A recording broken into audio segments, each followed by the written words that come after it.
All right, everyone, thanks so much. So that was the Big Sky by Strymon.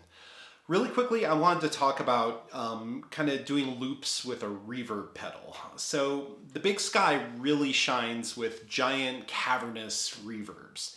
And I found that if I take a bunch of those and start looping them on top of each other, what ends up happening is you get this kind of tsunami of reverb, which sounds great and cool, but you're not really going to hear any nuance or any subtlety. All you're going to hear is these big giant reverbs.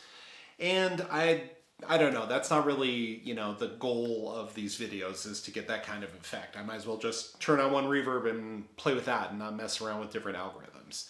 So I feel like this video didn't really, give you all the cool things that the Big Sky does. Now this pedal's been out for a while, so there's plenty of great demos out there. I'm not going to do a demo of it right now, but I am going to go over the ways I tend to use the pedal. So the first thing I love to use the Big Sky for is the auto swell feature. So it's one of the modes on the pedal, and if you use that, well, you don't need to do swells by rolling your volume pot on your guitar, and you don't need a volume pedal. So that's kind of cool. It's kind of saves you some board space, and maybe you don't want to be playing around with the volume knob all the time.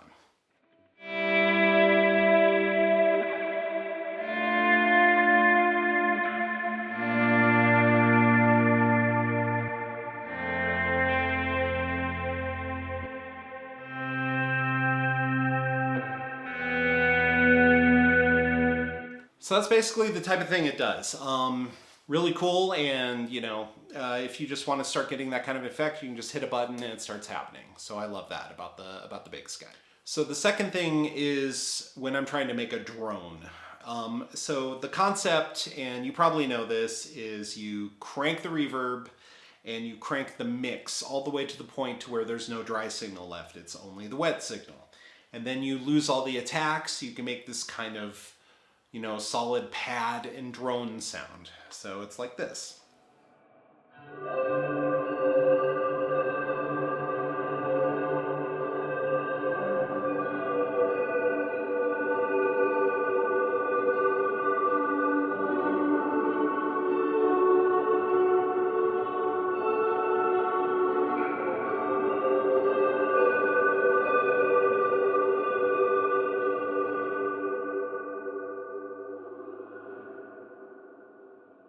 And that's really helpful for when you're kind of set, when you're doing looping especially, it's helpful. So you can, kind of set a bass sound under it, and then you can build other guitar parts on top. And it adds a lot of depth and just kind of a mood. So I use it for that all the time. So the third thing that I love to use the Big Sky for is Big Sky reverbs. So big, giant, wide, tsunami-like reverbs that just wash over everything. And the larger reverbs I don't think are something you can use all the time. Obviously, you need certain moments in songs and moments in guitar parts where they're appropriate and where they sound good.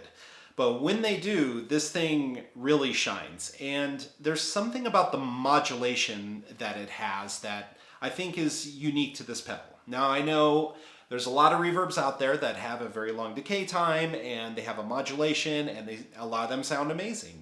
It's just the Big Sky has this thing it does. It's kind of its own unique character. I haven't really heard another reverb pedal that does this quite this way. So here's a patch I made that, this is kind of my favorite example of this.